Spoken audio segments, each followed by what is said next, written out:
Roadshow News Recap starts right now. Two big stories made headlines this week. Number one, we have got details on the redesigned 2022 Toyota Tundra pickup truck. This thing is a big deal in more ways than one. And two, Ford's redesigned Expedition 3-row SUV was unveiled, and we will talk all about it. But beyond that, Honda redesigned the Passport SUV and introduced a new sub-brand at the same time. There's a new way to protect your vehicles from flood and water damage, so keep watching to find out how you can do that. And finally, Ford is working on recycling lithium-ion batteries, which apparently you can't do. So we'll cover all of that and much more in this week's episode of Roadshow News Recap. But happy Friday, everyone. Apologies for the late start. We had some technical difficulties, but to make up for that this week, Sean is going to do the whole show in an Australian accent. How are you, Sean? Yeah, we're doing really well, Craig. I'm really glad to be here. No, I'm really not going to do that. That'd be terrible. Terrible for everyone's ears. No, it's so funny. No, we're not doing that. But yes, hello. Happy Friday, everybody. So glad to be here as always. We got a ton of good stuff to dive into. And if you're watching live with us, please chat with us, talk with us, ask questions, poke fun at Craig for random reasons, but be nice. Or join us over the weekend after the live video and try and catch us next week. Yes, it's always appreciated. And we come to you each week with our hat in our hands, because if you would be so kind to like and subscribe, that helps out. And of course, check out the live broadcast every Friday at 3 p.m. or roughly 3 p.m. Eastern on the YouTube.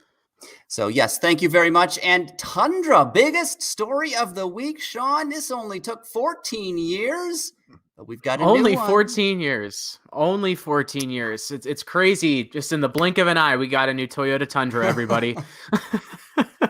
But no, this is a really, really big deal.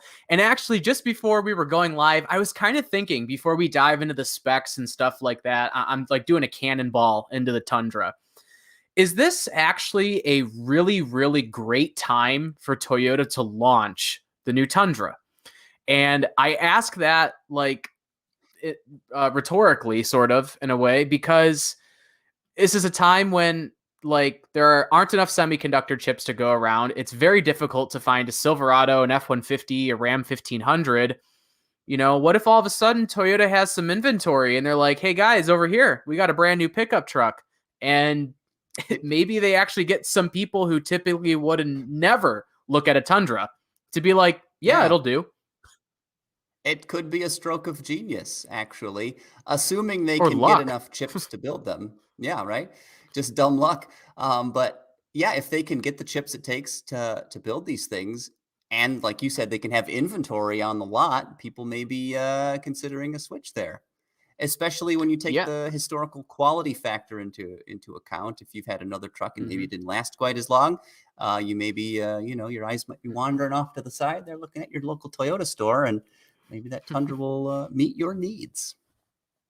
Yeah, we'll see. Toyota, for the first half of this year, seemed to fare much better than other automakers like General Motors and Ford through the chip shortage. I know that may start to change as they've curbed a lot of production, but I guarantee you somewhere along the line, somebody said, we better have enough chips to start making the Tundra. I would bet my bottom dollar that someone was like, this is an important vehicle, so let's at least protect that. But no, we'll dive into more about the truck now. That just kind of popped in my head before we bought. Little tangent though first. Tangent. I love a good conspiracy. I don't believe